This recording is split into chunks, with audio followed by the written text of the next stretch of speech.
The following program contains sexual content and graphic images. Viewer discretion is advised.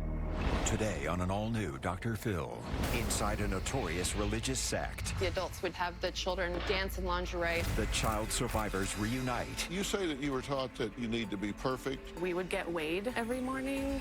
And if I got over 108, then I was going to hell. To expose the abuses. They had us performing sexual acts. You were motivated to be raped because that was your ticket to heaven. Today's going to be a changing day in your life. You've never had anybody working harder to bring you to the threshold of change than right now.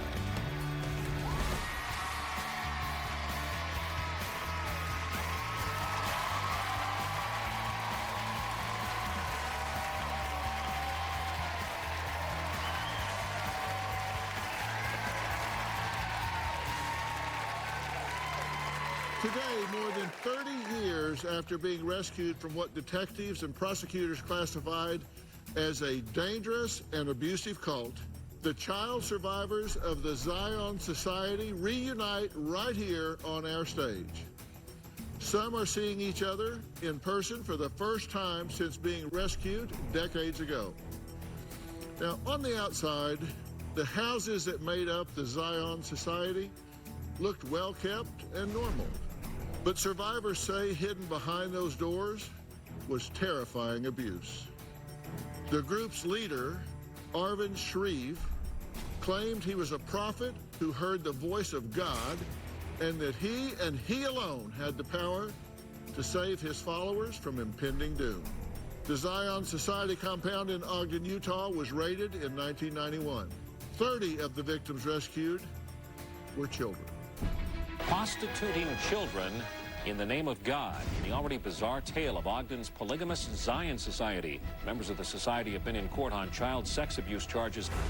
Arvin Shreve doesn't consider himself a prophet or even a religious leader. But during the past 2 decades, more than 60 followers have set up stakes and become part of his Zion Society. These Zionists accepted his guidance on everything from gardening to God. Zion Society leader Arvin Shreve called his religious teachings the sexual way of life. Prosecutors called it sexual exploitation and child abuse. Some people testified that Shreve is the most caring and spiritual man they know. Others told of a man who indoctrinated children into sex abuse and claimed divine knowledge at the same time he was soliciting prostitutes. A young girl faced a crowded courtroom today to say she was sexually abused thousands of times. They had games and books that would teach us about sex, she testified. You're taught that it's right, and if you don't, they take you into a room and talk you into it. At the age of 13, the witness says she became one of the wives of Zion Society leader Arvin Shreve. It was scary, it was hard reliving it all, trying to remember everything. It was hard trying to convince what really happened because it is so bizarre. The group's leader, Arvin Shreve, was sentenced just a few hours ago to at least 20 years in prison on 4 child sex abuse charges. But investigators say there is indeed a lesson to be learned from Shreve. I hope that it tells them all that there's just no place for it, whether they believe it's a religious reason or any other reason. There's just no reason to make a child a victim for something to satisfy their own needs. The children were told that if they ever revealed the sexual abuse that was happening to them in the secret society, they would go straight to hell. But survivor Amber says, as an adult, she now realizes they were already living in hell. When I was about 11 years old, my parents joined the Zion Society. My parents, they met the self-proclaimed prophet Arvin Shreve, and shortly after that, we moved into the group. They broke up the group into little mini families. Each of the men in the group would have their own harem of women and children, and they would call it a sister council. I was in Arvin's sister council. My parents were eventually thrown out of the group because my dad would argue with Arvin about anything, so I was left behind. Our daily life was really planned out for us. We would do our hair, do our makeup, do chores, garden, read scriptures. Everything was completely perfect on the outside. It was kind of like a Stepford wife situation. Hair was perfect, makeup was perfect, appearance was perfect. I would wear dresses every day, and we all dressed like we were going to church or something. something. When a girl joined the group, basically they would do a color wheel and tell you what color you were allowed to wear, how long your skirt should be. Even the younger children wore makeup. That was the thing. Perfection on earth. There were a lot of extreme, insane things going on, for sure. Arvin had a company where we would sell lingerie to the local strippers as a way to try to get them to come and join the group. So we would sew lingerie, the children all wore lingerie, and we would put on lingerie shows. There was a lot of sexual abuse in the cult. I was taught at a very young age that it was a privilege to have sexual relationship with Arvin. On special date nights, his wife would answer the door and she would give me like some refreshments and kind of warm me up before I had to go and meet Arvin alone. Arvin would explain that the reason that it was okay for him to have sexual relationships with children was that in heaven they were really older, and in heaven he was really younger. So he would like mix up the ages and make you feel like you really weren't the age that you were. This was a way that he could justify raping children. I'm trying to speak up today for the children that are still out there. I want to have a voice for the little girl that I was. Nobody should have to go through this ever.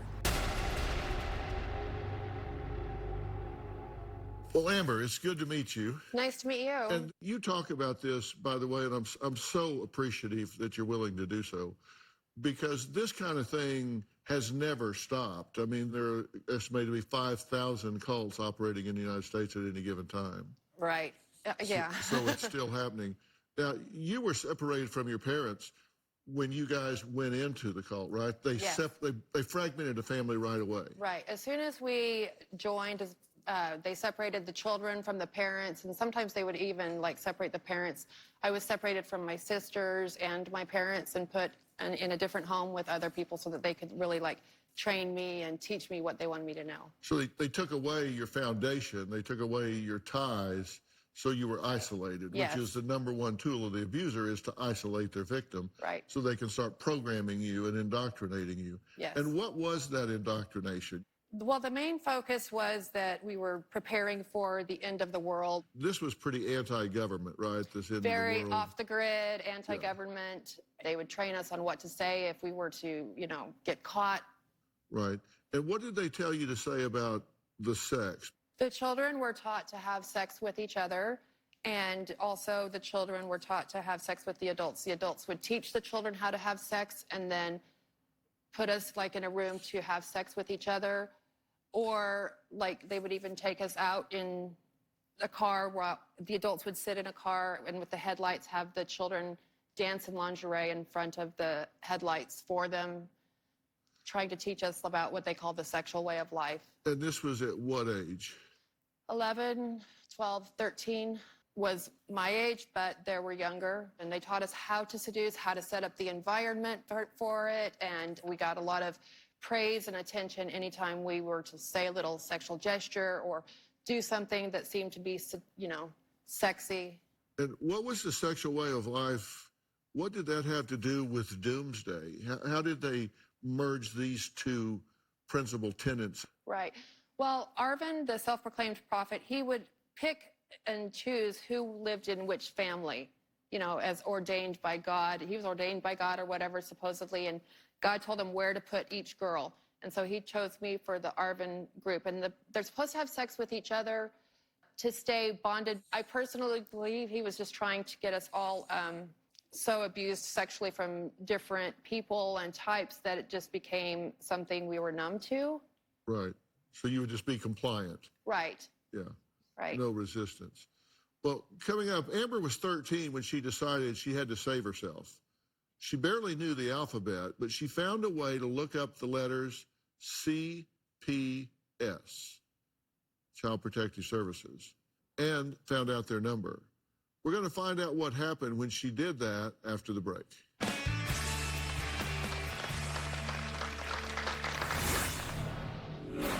When you called CPS, what did you say to them? We are being sexually abused, and just hurry and come quick. Gotta go by. They didn't come rushing right out. No. And later, Andrea, you say you were abused weekly. I was weighed every single day. If we didn't fall in that weight range, we wouldn't get called to go have sex. Then you didn't feel special, then you knew you were going to go to hell.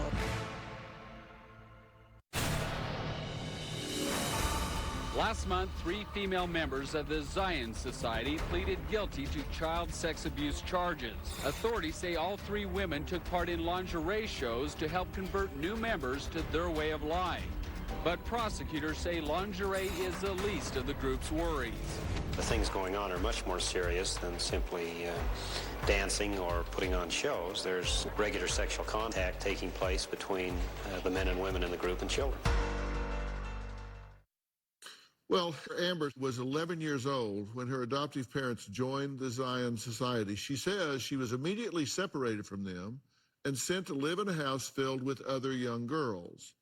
She says when the young girls entered 52-year-old Shreve's home, it was considered normal to say hello before going into his bedroom and being raped by him. When you hear those words, what do you think?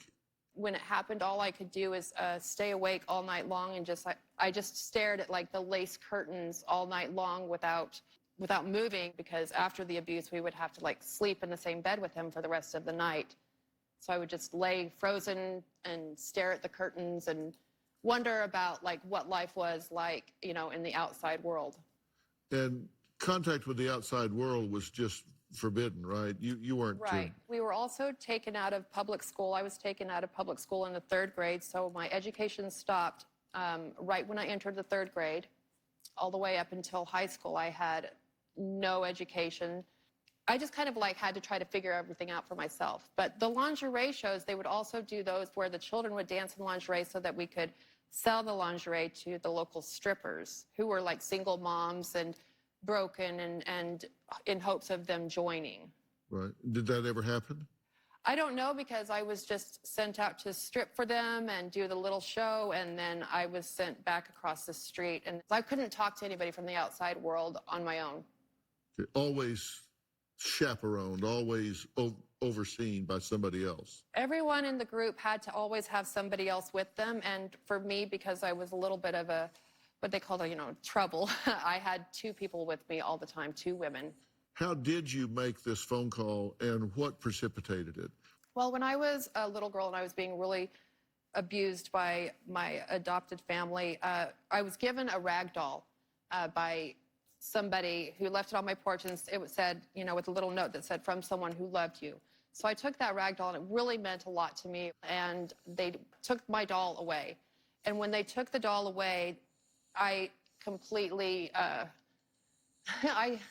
I just completely lost it. I felt stripped of everything. It made me mad. It made me angry. It made me feel like, okay, I tried to, I looked for the opportunity to get out. We were told, like, those thoughts, Arvin can hear those thoughts. And so I was really afraid. So I would try to, like, think the thoughts really fast, make a plan really fast, and then try to, like, clear my mind of all of it so that he couldn't read my mind. Because I thought he could read my mind.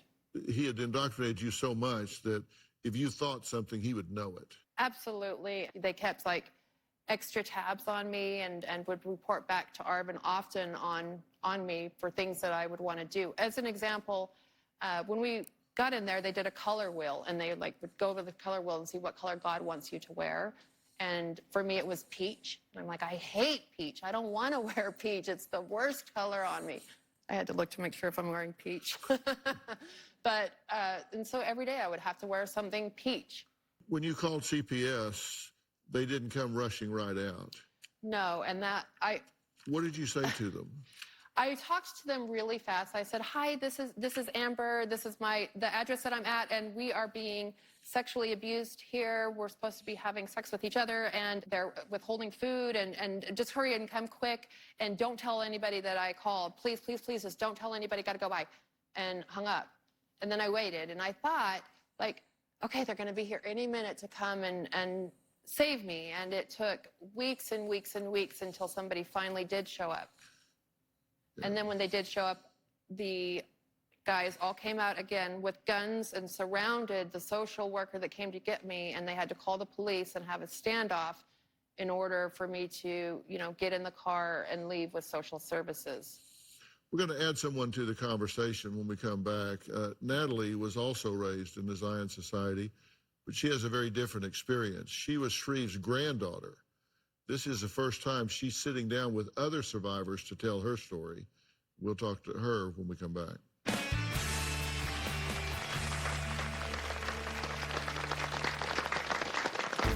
Perfection was very important. So the more beautiful we were, the closer we were to God. The goal was a certain weight. My mother lived on carrot juice and ran 5 miles a day. We were told that God can't reach you through layers of fat. At the base of northern Utah's majestic mountains, once upon a time, a little slice of heaven seemed to have tumbled down to earth. You want me to destroy that camera for you? Not very much, no. Then get it out of here. There's something going on. Nobody questioned it. Nobody dared. But behind the beautiful gardens and immaculate facades in one quiet suburb about 40 miles north of Salt Lake City, something far from heavenly was taking place. He's taking their souls from them. He's taken their minds from them. And he has literally destroyed their lives. And the man at the center of this strange story, a grandfatherly professional landscaper by the name of Arvin Shreve, a 61-year-old gardener and self-professed prophet of God, leader of a secretive polygamous group called the Zionist Society, best known for its blossoming gardens and a bevy of young female followers. Well, the leader of the Zion Society, Arvin Shreve, didn't just appear grandfatherly. He was a grandfather, and he allowed his own grandchildren to be abused. Now, our next guest, Natalie, was born into the Zion Society. She is the granddaughter of the admitted mastermind behind this evil. Natalie experienced an entirely different form of manipulation, brainwashing, and abuse than the other girls. Abuse so horrific, she claims to this day, her own mother doesn't even believe her. I am Arvin Shreve's granddaughter. In the cult, appearances were very important and perfection was very important. So the more beautiful we were, the closer we were to God. The goal was a certain weight. I've obviously always been a chubby kid. And I remember my mother also has that sort of metabolism. And she lived on carrot juice and ran 5 miles a day. We were told that God can't reach you through layers of fat. There was a manual that taught us specifically how to please a man with sexually explicit instructions. There are such various spectrum of abuse that happened. So some of it was who showed me pictures to who actually touched me or made me touch them. Sex was very normalized. I don't ever remember not being around it. I watched family members fornicating. We watched porn often. It was very much put forward to us as this is fun. This is godlike. This is spiritual. I would see my sisters sitting on like my grandfather's lap. I watched my cousin be touched by and be kissed by my grandpa. When I was 8 years old, my mother left and took me with her a couple of months before the group was raided. And she told me to never speak about the place again. Well, Natalie, thank you for being here and talking about this. Did you two know each other? She was really young. She doesn't remember me. Okay, but do you remember her? No, I remember Dawn Moore, her sister. Natalie, you say that you were taught that God told you that you need to be beautiful, you need to be perfect, and this was a standard to which you and the others were held. Yes.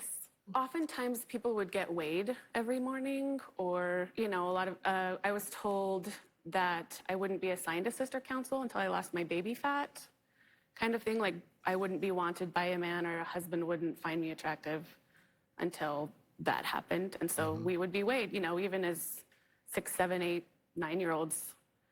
Your relationship with your mom. Yeah. You say to this day, she doesn't admit to consciousness. She won't acknowledge everything that went on. No, she believes that most of the children were coerced by the police to say what they said or about what happened to them. And when I would try to talk to her about what happened to me, she would say, that's not physically possible. Children can't do that to each other. You know, little boys can't physically do that. And so, you know, she mostly accused me of lying. So you told her that you were sexually abused, raped as a child, abused in this way, and she just doesn't believe you. Exactly. Do you have a relationship with her? No, not very much. So your grandfather was arrested, sentenced to 20 years to life in prison, and then a lot of other of those in power started coming forward and confessing. Mm-hmm. What did you think? I was happy that I felt validated. Both of you have referred to a handbook or instructions about how to please a man, how to look right, how to do right. Did you see this handbook? Yes. Was this something that people taught out of to you? Usually the patriarch or the matriarch of that family would teach you out of the handbook and, you know, make you do what you had to do. And you always had to wear a dress? Mm-hmm. Did you have an assigned color? I did. It was red. Well, coming up, children in the Zion Society were encouraged to play games like Rape in the Dark. I'm serious. Rape in the Dark, and perform dances and skits that they were told were just innocent fun, but were all really just a thinly veiled cover for the sexual abuse of children. More victims are going to join us and talk about that when we come back.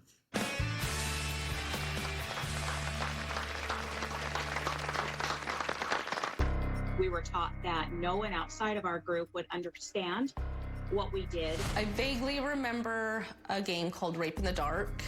You got to be it, but you were the rapist.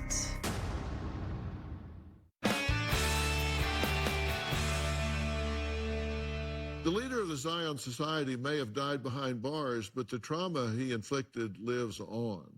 The children he victimized are now grown women, and they are brave enough, strong enough, and determined enough that they did everything in their power to be here today, despite very long journeys and intense COVID testing.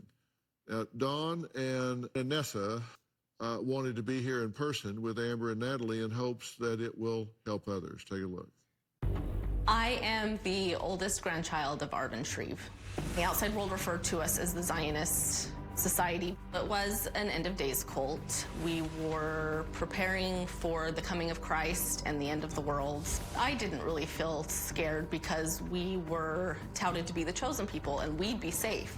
Us girls were groomed to be sexual with the adult males. It was the women that sexualized us at very, very young ages. There was a time that they had us learning and performing sexual acts on other young girls. We were taught that one man can't necessarily take care of and please every woman. There was a lot of adults participating in sexual activities that we got to watch. I do remember one time where one of the adults read us a little short story about teenage girls making out, and me and a few other girls, as well as this adult, would act it out. I vaguely remember a game called Rape in the Dark. You got to be it, but you were the rapist.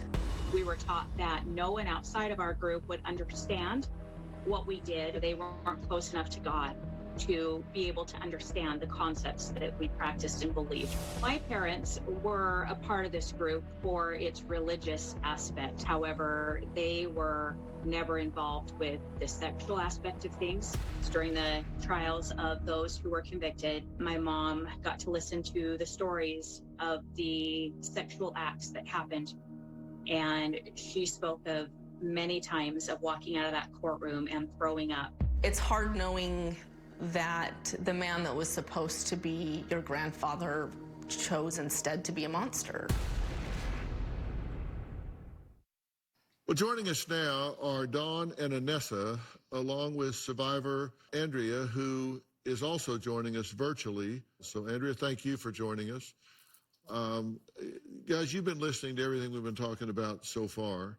These experiences sound absolutely horrific, like these games and that sort of thing. But then I realized that at the time that this is happening, you have nothing to compare this to, correct? It was completely normalized. Everybody there was doing it. All of the children played the games together. It just was life. There was no reason to think that something was wrong. How did this, for you, strike a contrast where you learned this is a cult, this is a bad thing? The majority of it came after the raid when everything fell apart. There was one instance that I remember specifically when they had us performing sexual acts on other young girls, younger than me, and I was one of the older of the children. And I remember realizing at that point that something didn't feel right. Just something in your soul told you this just can't be right. Correct. Andrea, you say you were abused weekly or multiple times a week. For me, it was directly related to how much I weighed. I was weighed every single day.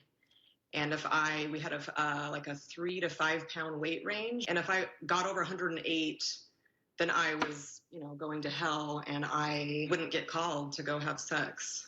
Then you didn't feel special. Then you knew you were going to go to hell. So it was tough. But yeah, it was on a daily to weekly basis for sure. And I was there for 5 years. They had it set up where you were motivated to be raped because that was your ticket to heaven. Absolutely. That is a demented, sick system of logic that is pushed on to children whose minds are so malleable. Coming up, the women reunite for the first time in person with the former detective who they credit with taking down the Zion Society that stole their childhoods.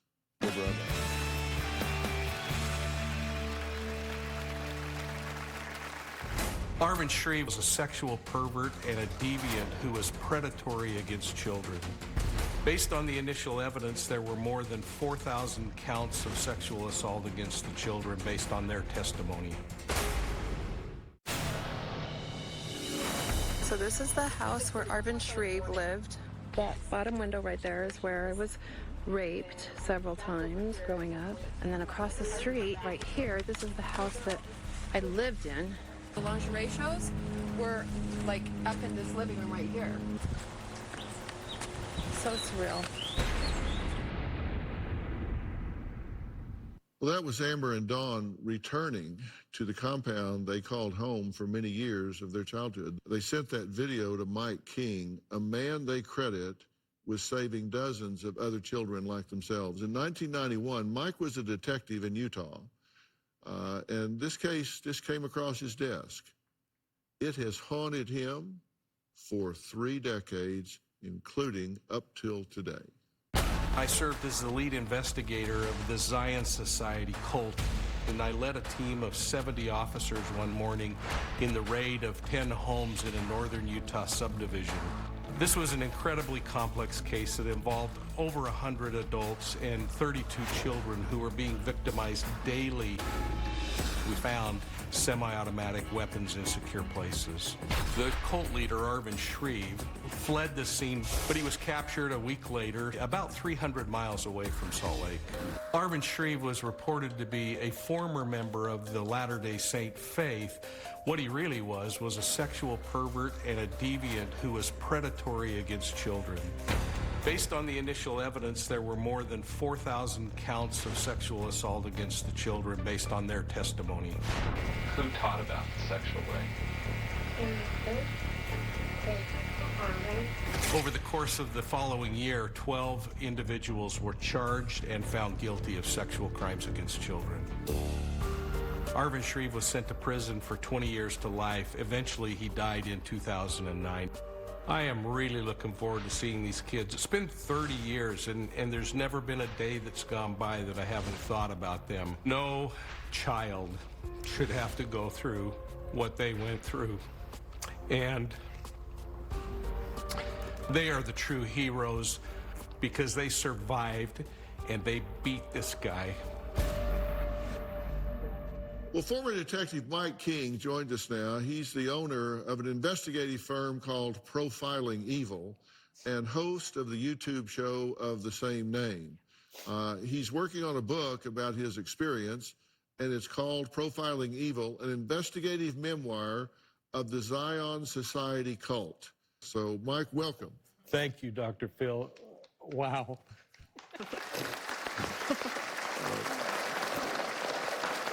So I know that we have to be socially distanced here, but can y'all all see Mike? I'm just going to back up a little. At least step up a little and say hi. There, I'll just say hi. Hi. This is punishing to not be able to hug these beautiful girls. I'm sure the same for them as well. So, Mike, this came across your desk 30 years ago. What did you think when you first read these accounts? Holy cow, Doc, I was a property crimes investigator. I was running an undercover sting operation, and this incredibly brave woman walked in to the office and said, "Do you have a minute to talk to me? I've been involved in a cult that's sexually abusing children." And I tried to act casual, like I hear this every day. Yeah. And that launched us into one of the most incredible experiences I've ever had. How did this affect you personally?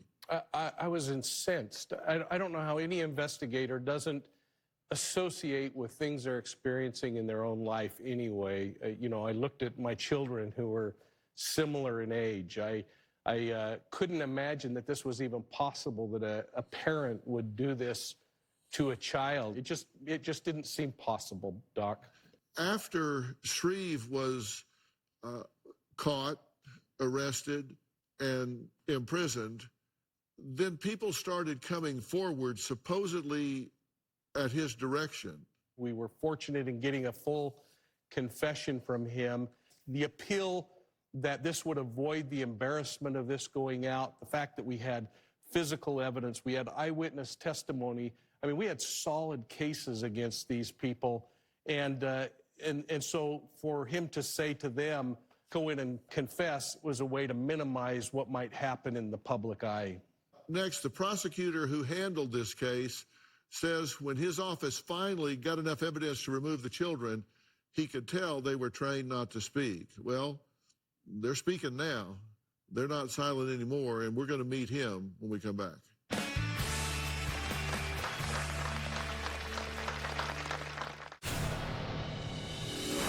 Cults are happening today. This happened 30 years ago, so it's in my past. But there are groups and sects and communes and cults gathering today right under our noses, right here in America. Whenever I read or see on the news stories about cult-like situations, it tears me up inside because I wonder what the people on the inside are really going through. Whenever you are that cut off from the world, it's a recipe for abuse. How do you guys feel about this gentleman right here that has done all of this work to bring this about? We love Mike. Very great. He's we couldn't be more grateful to him because who knows where we would have ended up had he not done what he did and what our life would have been like. 3 years, what would that have looked like for us? As we said, this ultimately wound up with the prosecutor, and the prosecutor who handled this case says groups like this are difficult to crack. Former Weber County Attorney Reed Richards, who's joining us now virtually from Utah. Reed, thank you for being here. It's good to be with you. You guys worked really hard to piece this thing together. Mike worked on it full time. I spent a considerable amount of time working on the case. There were some challenges involved here that normal cases would not have. Arvin Shreve was a very well-known person in our community. It was mentioned that he was a landscape architect. He actually did the landscaping and land maintenance around the city-county building and the courthouse. So he was very close to the judges, to the prosecuting office. All those people knew him. All the city officials knew him. And so to charge him with something, you had to be sure you had the evidence because it was unbelievable, the things that we were being told were happening. Additionally, this group had purchased all of the houses in this area, which kind of made it into a compound. So they had control over that. So it it wasn't like you could just kind of walk in to an isolated house. The whole neighborhood was involved in this, right? And so it really took people that were in the group coming out to talk before we really had the information we needed to be able to take action. Yeah, and you did find a stash of weapons and stuff hidden and buried away in certain parts of different houses and on property, right? We'd heard that they had guns stashed. We'd had threats made to people who've tried to go into the group to investigate, private investigator types.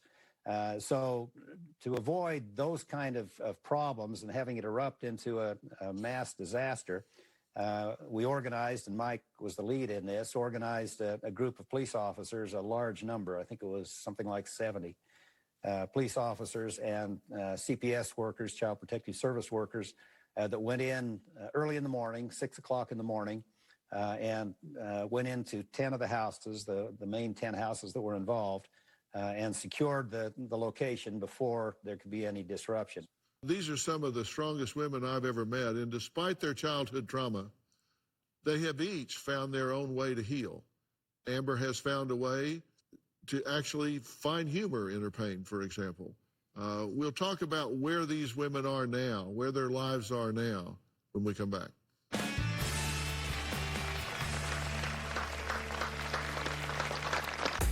Hi, just like most of you, I was raised in a polygamous cult. And polygamy, for those of you who don't know what it is, polygamy is one dad and a whole bunch of moms. One Ken doll and a whole bunch of broken Barbies.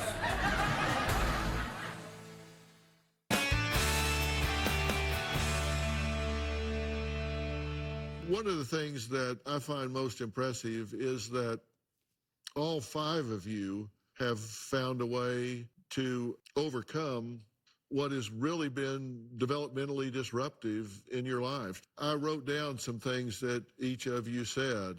You know, Amber, you're now an entertainer, stand-up comedian. You say, my life is flourishing. I want to advocate for those that are still in groups like these and for the little girl that I once was. And Dawn, by the time the 5th grade was over, I had a best friend, and I liked my teacher, which helped acclimate me. And Natalie, my past has given me a successful writing career. I'm very even-tempered, and I handle things as they come. And Anessa, these kind of cults can happen anywhere. I have not told my children what I experienced, but perhaps I will many years from now when the time is right.